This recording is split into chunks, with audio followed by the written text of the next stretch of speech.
Thank you for being here. Cale, I've asked Cale, this is Cale Staley. He's a 2-year veteran of the excavation at Tel Azekah, and we'll show you a little bit about Tel Azekah.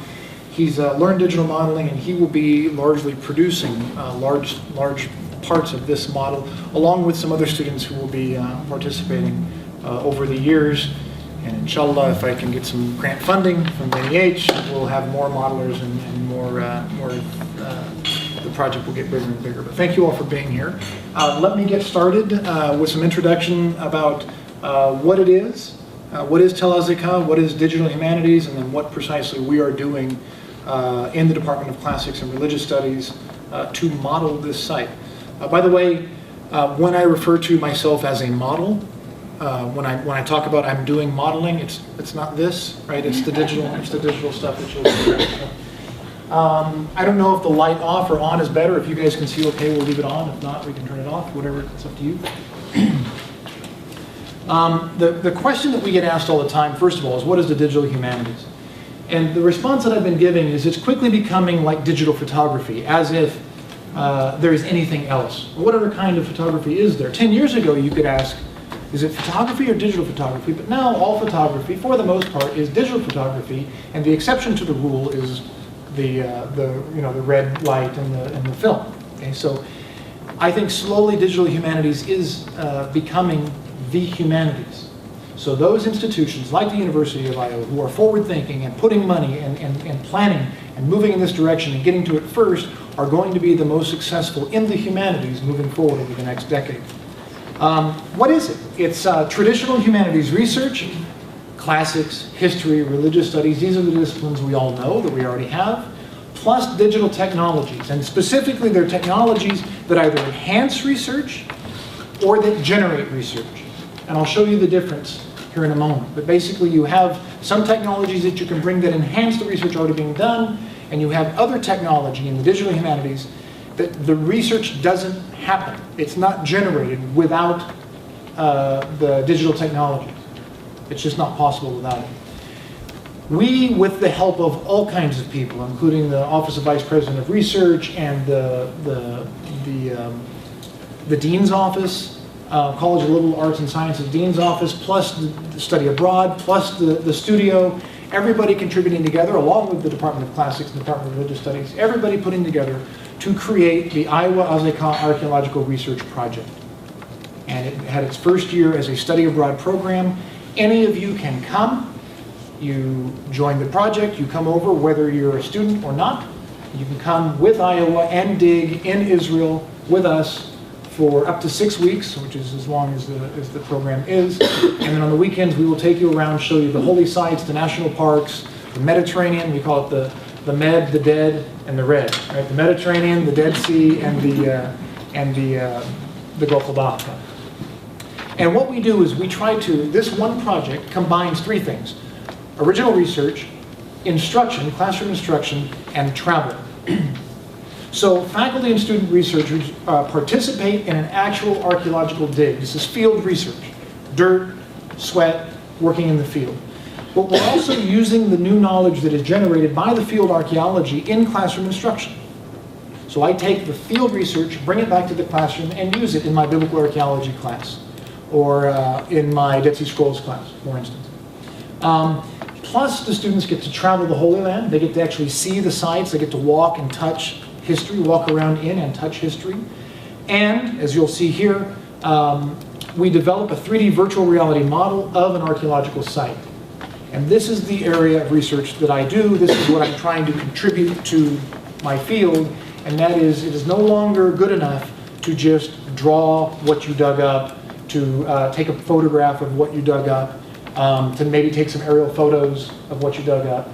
I think that part of the archaeological process, the recording process, the publishing process, is the generation of a digital 3D model that allows you to do 3 things. It records the data, so you can actually record data as you're finding it, kind of like you would do with CAD today, but you also allows you to visualize the data.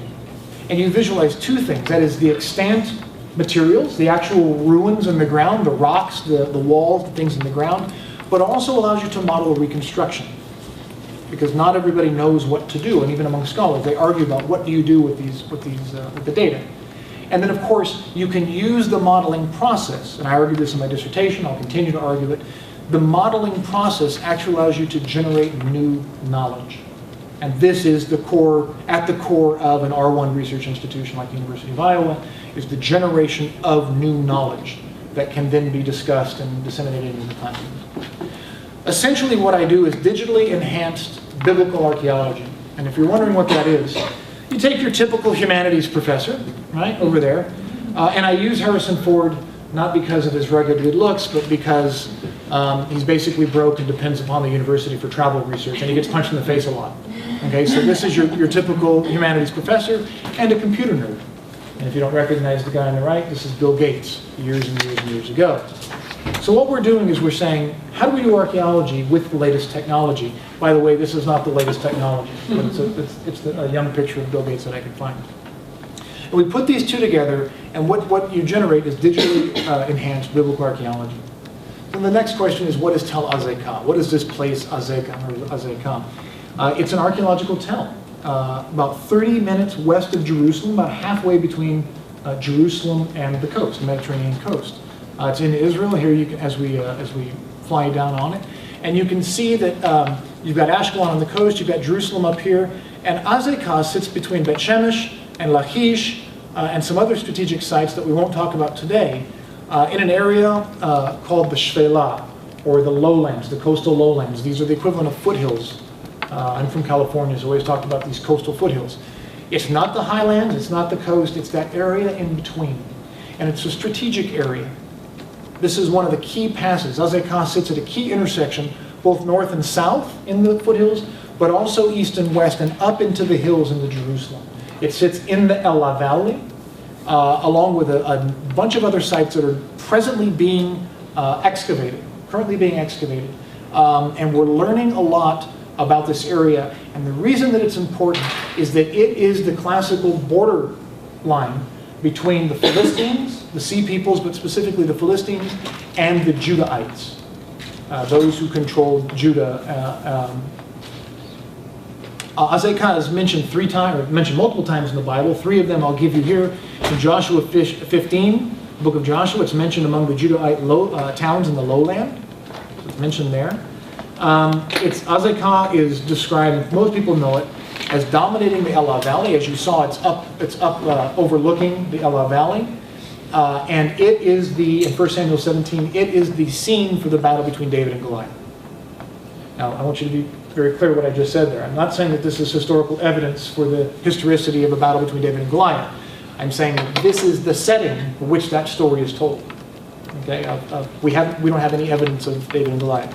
We do have a mountain that sits across from another mountain in a valley, and that's the setting for the story of the way. It's also mentioned in Jeremiah 34 as a fortified town besieged by the Babylonian king Nebuchadnezzar. Okay, so we've got it in the Bible mentioned. In 2002, 5 Iowa students joined me and my wife Rosalind on the excavation. You can see some of them. Sam is here today, and Cale's here, and anybody else from that first season. So we've got a couple of them here. This last year, 14, a team of 14, so we grew it by quite a bit, and we're hoping to take 25 to 30. I need all of you to come to dig at Azekah next year. We're actually one of the largest providers of volunteers to the excavation. We're also the largest American partner. So the University of Iowa has quickly established itself as the largest American representative to we call it the Lautenschläger Azekah expedition. Herr Lautenschläger provided a lot of money to endow the first years of this excavation. You can see the entire team here. It's an international consortium from around the world of universities. It's not only a field research opportunity, it's a chance to meet people from around the world. Here's Cale here, standing there. You're actually doing in the ground, in the dirt, archaeological excavation. It's real archaeology. You're getting dirty, you're sweating, you're getting up at 4 in the morning. Then you're picking through your remains.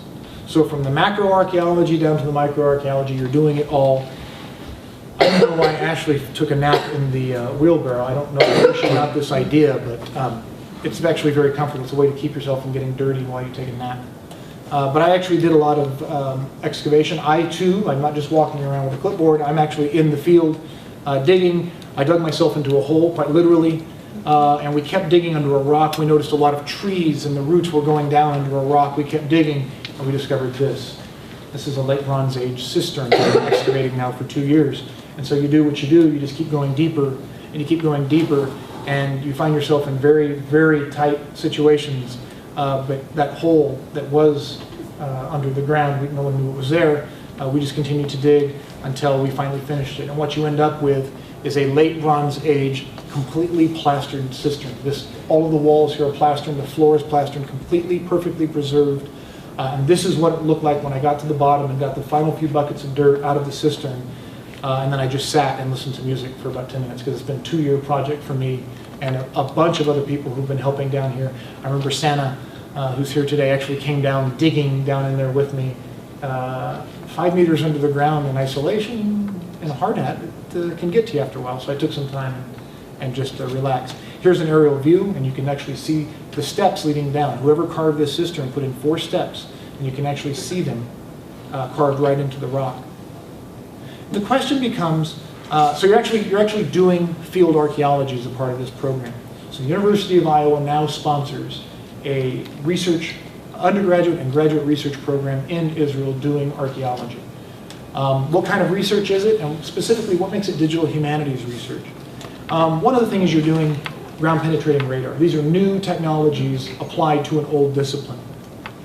But you can also do aerial photography and satellite photography that we contribute to it. But the question, and what my field of study, and specifically, and the bigger question, is how do you represent archaeological data? When you find it, when you're digging, how do you represent them?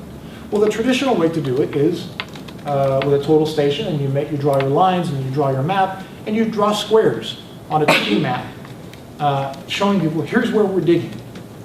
And if you're really good, you get your total station out, and in CAD, you document every rock, you document walls, you document taboons and cisterns and things like that. Here you see area T1, here you see area W2, right? And if you're a trained archaeologist, you go, oh wow, that's some, I see the bulks there, that's some great, those are some great finds. But if you're not a trained archaeologist, if you're a student in the classroom, or if you're just learning how to do this, you look at that and you say, I see circles on paper. Even though this is a highly detailed, incredibly well-drawn drawing, it's still circles on paper. So is this the best way to represent data? That's the question. It's a good way, it's the traditional way. The other way to do it is with satellite photography, or with aerial photography. So here's the Tel looking straight down from the top. And here are your traditional aerial photographs, and you can actually see, oh look, there's a wall. And these are balks. The balks are the areas in between the squares that you dig. Archaeology in Israel is actually done in 5 by 5 meter squares, leaving a ½ meter on each side, which creates a 4 by 4 square that you're digging with balks in between. And the balks are important because they allow you to see the stratigraphy.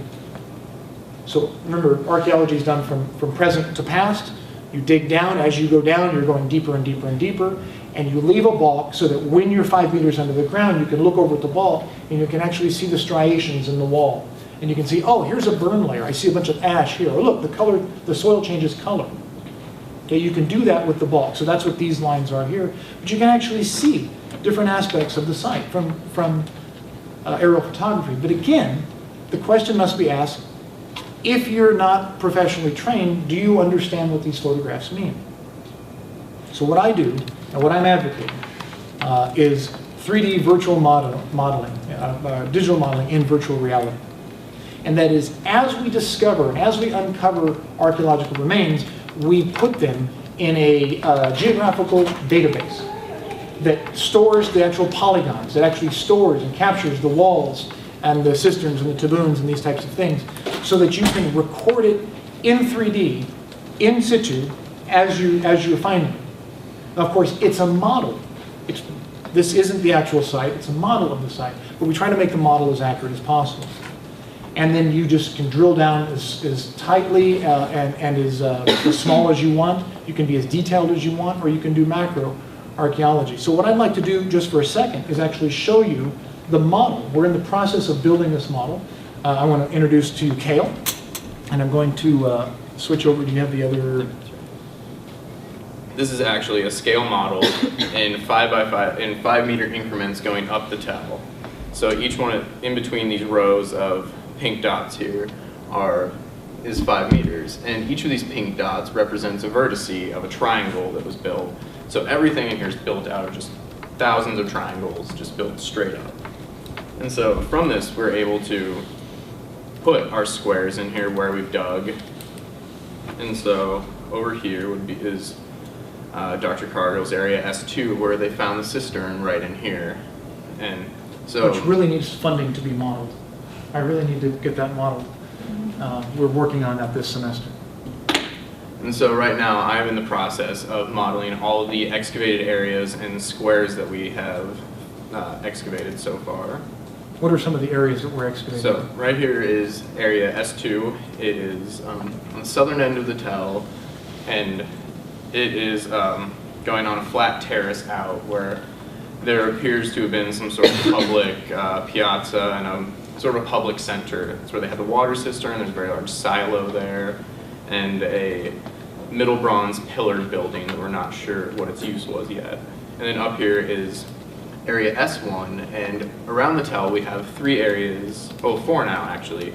We have area S1, W2, W1, and E. And by the way, W is for west, E is for east, S is for south. We try to make some sense when we do archaeology. And then T for the top of the Tel. And so the ones around the Tel, the S1, the W's, and E, we're using to do a stratigraphic cut down the side of the Tel. So it's just one big cut going all the way down to expose all the different layers.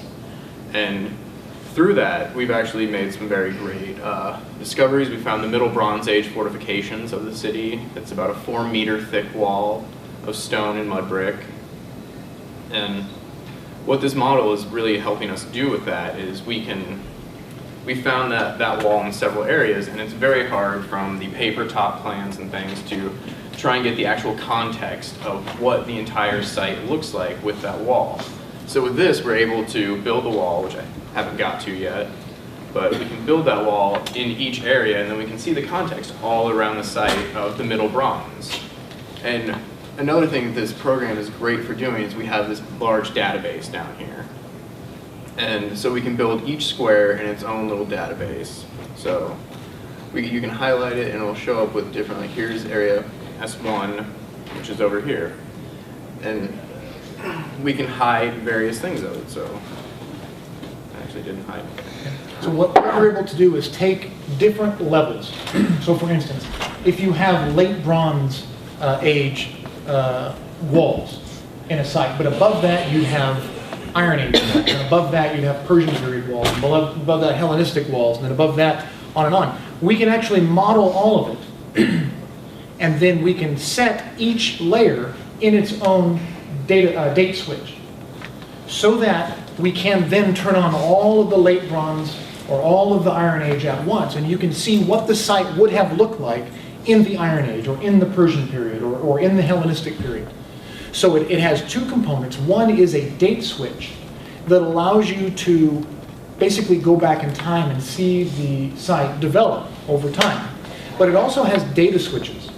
And this is because it's important not only to model the extant remains, the actual rocks in the ground that are still there, but also to offer different possibilities, not just one, but multiple possibilities of reconstructions of the data. So what this allows you to do is not only preserve the data as we find it. Remember, archaeology is systematic destruction of a site. It's destruction. We're digging down, and then we have to take that out in order to get to the stuff below it. And once you take it out, I mean, you can try to put it back together again, but the best you can do is photograph it, draw it, try to preserve it as best you can, then it comes out and you keep going down. You've destroyed that period. The digital model allows you to preserve that, and then to make changes to it if you do take out a rock, you can say, we took this rock out, this rock's no longer here, but it's still represented there in the model. So you can do date switches back in time, but you can also do data switches. If there's a dispute as to how something should be reconstructed or represented, right? Are these 4 points in the ground a cube, or are these 4 points in the ground a pyramid? 4 points on a ground can either be a pyramid or it can be a cube. What we can do is model them both. Different scholars, the big arguments, very rarely do archaeologists get into debates about what's actually there. Usually the argument is, what was it? How does one interpret what we agree upon is there? And so what the digital model allows you to do is model different scholars' reconstructions or interpretations. Then you can go and test them and see which one better fits the greater context of the site. So we can preserve not only what was there and what has been removed, but the potential reconstruction of each of these sites. And that is the true power of this, is you can visualize what's there and what may have been there. And at any point, if anybody disputes and says, well, that's just your interpretation, you hit one button, F, it gives you the wireframe of it. Can you hit F? You hit one button, I think it's F. I'll just change it over here. Yeah. And you can get to the underlying wireframe. You can actually see every rock that's in the ground. So you can actually see what was there extant, and then you can overlay that with the reconstruction. So the transparency, literally, the transparency, you can see right through it. The transparency is preserved within the model. So it allows scholars to say, I don't agree with your interpretation, I want to see what's actually there. Boom, the model does that too. The extant remains and the reconstructions, and it's got room for all the bibliographic database and any notes that we want to make while we're doing the excavation. This is what I argue is the future. Right? It's the present, because we at the University of Iowa are doing this. A few other schools are doing this. But this is the future of archaeology. The reconstruction of modeling the site as you excavate. And that the scholars are actually the modelers. They're not outsourcing it necessarily to someone to do the model. It's actually people with archaeological training, with methodological training, doing the modeling. That's what we're working towards. Good. Okay, I need that back over there. Okay, there we go. So what does that mean? That means, now I'm going to show you a couple pictures of my previous project. That means that you can take this, right, rocks in the ground, photographs, aerial photographs of rocks in the ground, and turn it into this. And the beauty, and we don't have it here today, but the beauty of creating this, and the reason we're using Creator and not Maya or not 3D Studio Max, is this is actually the product is a real-time model. So instead of just looking at a model and spinning it around, we will actually, when we're done with this, be able to produce a model around which and through which you can fly or you can walk. So at any point you can say, I don't agree with what you did on the back side of this. Instead of fudging it and saying, well, we're going to use vanishing points and lines and we don't want to show you because we don't really know what's back there. You can actually walk around the back, walk up the stairs, walk in the window, go down into the cistern and see what's there. You can experience the site as those who built it, those who lived there experienced the site. So it very much is an experiential technology.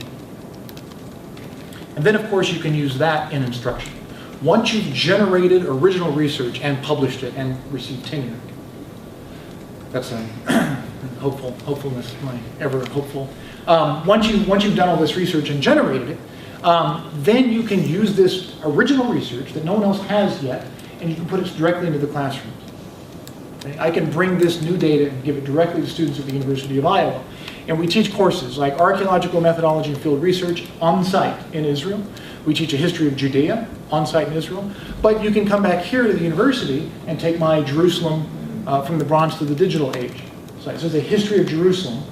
It's looking at, basically Canaanite religions, Judaism, Christianity, and Islam through the lens of Jerusalem, including looking at some of the modern conflicts and, of course, heavy doses of digital archaeology throughout. So the instruction at the University of Iowa benefits from the research, and that should be ultimately the goal, right? Research isn't just research for scholars to talk to one another, it's to disseminate directly to the students and to the public. The other thing that you get to do is travel. The students who do come and participate in this, they pack up their bags. That's your picture, isn't it? I stole that from you. No, that's Porter. And we do a lot of travel. In fact, I put pins in the places we actually stop at while we're there. There is no rest. You can rest when you get home. I keep telling them this. You rest when you get home. We try to see as many sites as we can. And they're not all archaeological sites.